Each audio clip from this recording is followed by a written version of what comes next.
আজকে দেখলাম আপনাদের সিলেট ৬ আসনে নেত্রকোনাতে এমপিতে দাঁড়িয়েছে এমপি পদপ্রার্থী, ওদের গোপন ভিডিও ভাইরাল হচ্ছে।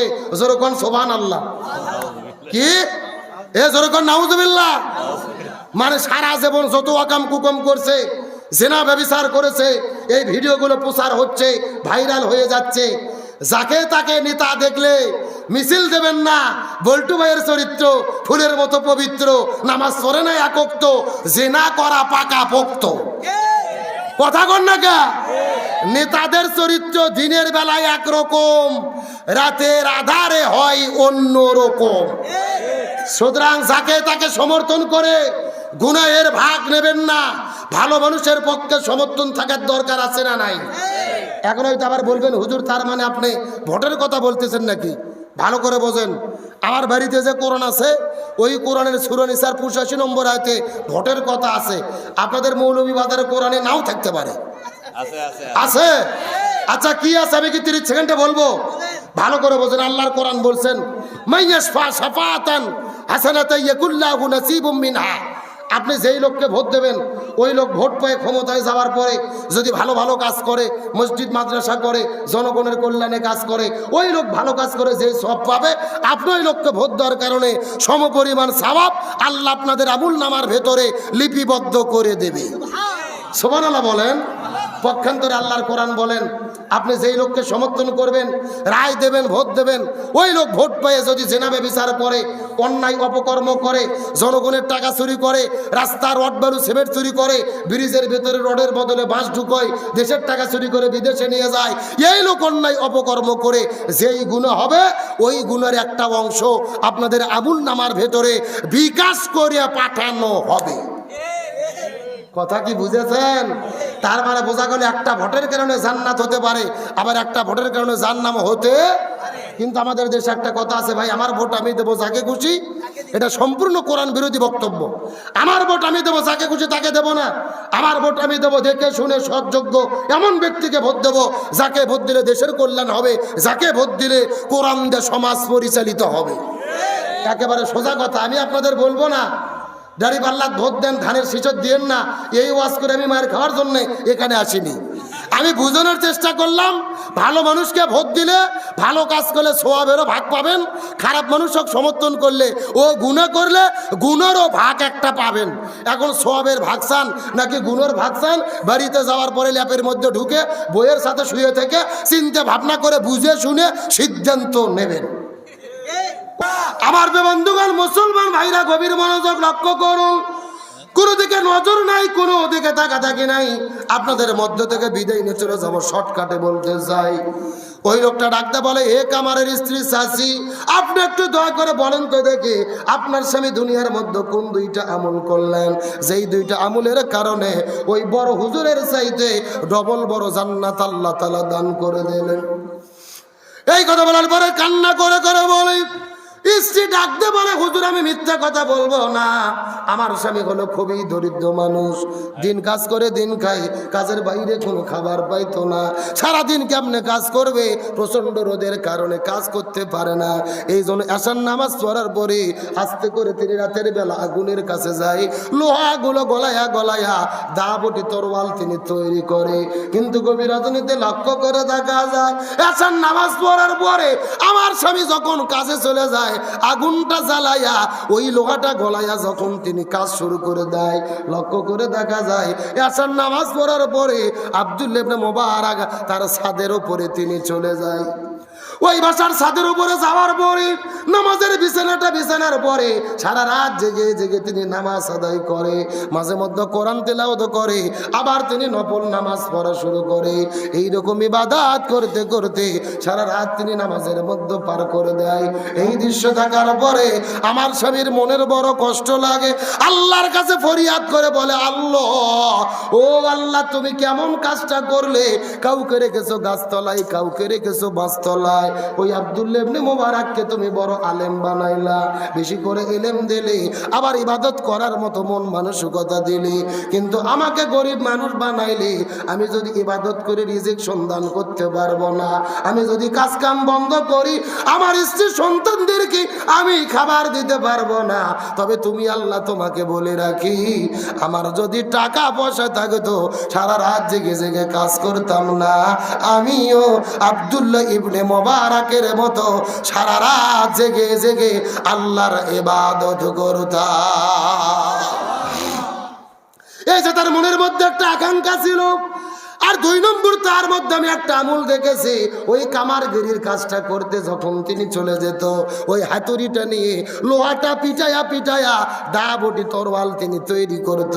কিন্তু মাথার ওপরে হাতুড়িটা উঠানোর উপরে যখন মসজিদের মধ্যে আজান হয়ে যেত, হাতুড়ি যদি সামনের দিকে থাকতো ওই হাতুড়িটা সামনের দিকে ফেলে দিত, আর যদি পেছন দিকে থাকতো পেছনের দিকে ফেলে দিত। তার মানে আজানের গুরুত্ব দিত, একটা কাজও তিনি আর করতো না। মসজিদের আজান শোনার সাথে সাথে ওই হাতুড়িটা হয় ডানে ফেলতো, না হয় বামে ফেলতো, মসজিদের মধ্যে চলে যেত। ফরজ নামাজ তিনি আদায় করত, কিন্তু ফরজ নামাজ আদায় করার পরে বেশি নফল তিনি পড়তে পারতো না, সুন্নাত নামাজ তিনি বেশি পড়তে পারতো না, কিন্তু ফরজ নামাজের গুরুত্ব দিয়ে আদায় করে তিনি আবারও কাজে ফিরে চলে আসতো। এই 2টা আমল আমি তার মধ্যে করতে দেখেছি। এই 2টা আমল ছাড়া আর কোনো আমল আমি তার মধ্যে দেখতে পারি নাই। এমন সময় হুজুর ডাকতে বলে, চাচি এখান থেকে বোঝা যায় এই 2টা আমল আল্লাহর কাছে এত বেশি পছন্দ হয়েছে, আল্লাহ তাআলা আব্দুল্লাহ ইবনে মুবারকের চাইতে ডবল বড় জান্নাত আল্লাহ তাআলা আপনার স্বামী কামারকে দান করেছে। এ মুসলমান ভাইরা, আলোচনা শুনে শুধু কান্না করলে হবে না, কিছু শিক্ষা নিয়ে বাড়িতে যেতে হবে। আমার পুরো আলোচনা যদি ভুলে যান আমার কোনো আপত্তি নাই, তবে এখন যেই কথাগুলো বলবো ভালো করে মাথার মধ্যে ঢোকানোর চেষ্টা করবেন। আলোচনার শিক্ষা হলো, আপনি সারাদিন ইবাদত বন্দেগী করতে পারেন না, শুধুমাত্র নামাজ রোজা হজ জাকাতে ইবাদত নয়, আপনি 5 ওয়াক্ত নামাজ জামাতের সহিত আদায় করবেন, অথবা আজান দিলে সাথে সাথে আপনি নামাজটা পড়ে নেবেন।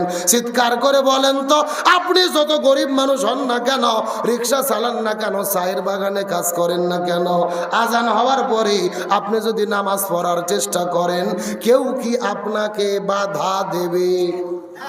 আরো জোরে বলেন। এই জন্য আপনি 5 ওয়াক্ত নামাজ পড়বেন। ওই ফজর নামাজটা পড়ার পরে আপনি যদি চায়ের বাগানে কাজ করতে যান, সারা দিন আপনি কাজ করবেন, আপনার মালিককে ঠকাবেন না। নামাজের সময় নামাজ পড়বেন, আর মালিকের অধীনে আপনি চাকরি করবেন। নবীর তরিকায় যদি কাজ করতে পারেন, এই চাকরি করাটা হবে আপনার জন্য ইবাদত। আপনি যদি ফসল ফলান জমির ভেতরে, নবীর তরিকায় কাজ করবেন, ওই ফসলগুলো ফলাইয়া বিক্রি করার সময় ওজনের মধ্যে কম দেবেন না, খাদ্যের মধ্যে ভেজাল দেবেন না। এই জমির ভেতরে কৃষি কাজ করাটা, এটা হবে আপনার জন্য ইবাদত।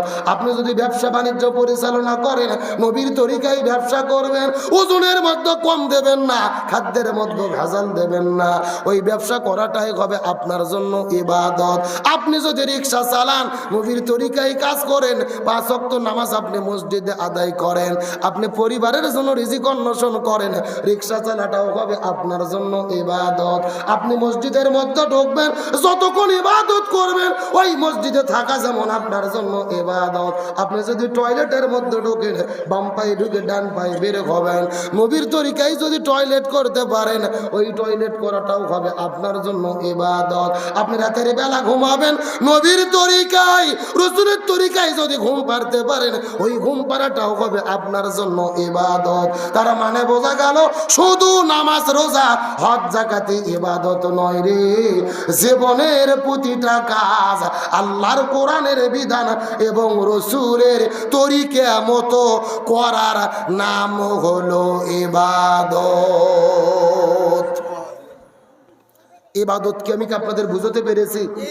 শুধু নামাজ রোজা হজ যাকাতে ইবাদত নয়, জীবনের প্রতিটা কাজ আল্লাহর হুকুম এবং রাসূলের তরিকা মতো করার নাম কি? আপনি বিবাহ করবেন, রাসূলের তরিকায় করেন, এই বিয়ে করাটাও ইবাদত। আপনি রিক্সা চালাচ্ছেন তো চালান, আপনার উদ্দেশ্য যদি থাকে আমার পরিবারের সদস্যদের জন্য হালাল রিজিক অন্বেষণ করব, এই রিক্সা চালাইয়া হালাল রিজিক অন্বেষণ করাও ইবাদত। আপনি ব্যবসা করবেন সেটাও ইবাদত, চাকরি করবেন সেটাও ইবাদত, সব ইবাদত। এমনকি আপনি যদি রাজনীতি করেন, ওই রাজনীতিও যদি রসুলের তরিকায় হয় সেটাও কি জোরে বলেন, সেটাও কি? ভালো করে একটা উদাহরণ বোঝেন। নামাজও ইবাদত হবে না যদি রসুলের তরিকায় নামাজ পড়া না হয়। আসরের ফরজ নামাজ কয় রাকাত? আপনি 4 রাকাতের জায়গায় যদি 5 রাকাত পড়েন নামাজ হবে কি? 1 রাকাত তো বেশি পড়ছেন, সব তো বেশি হওয়ার কথা, হবে? তার মানে রসুলের তরিকায় নামাজ না পড়লে ইবাদত হয় না। আবার রাজনীতিও ইবাদত হবে যদি রসুলের তরিকায় কোরআন সুন্নাহর রাজনীতি করা যায়। কথা ক্লিয়ার না ভেজাল আছে? তার মানে জীবনের প্রতিটা কাজ ইবাদত যদি আল্লাহর হুকুম এবং রসুলের তরিকা মতো করা যায়। সুবহানাল্লাহ বলেন। ইবাদত বলেছি 5 প্রকার, মনে আছে না ভুলে গেছেন? 1 নম্বর ব্যক্তিগত ইবাদত, 2 নম্বর পারিবারিক ইবাদত, 3 নম্বর সামাজিক ইবাদত, 4 নম্বর রাজনৈতিক ইবাদত, আর 5 নম্বর হলো অর্থনৈতিক ইবাদত।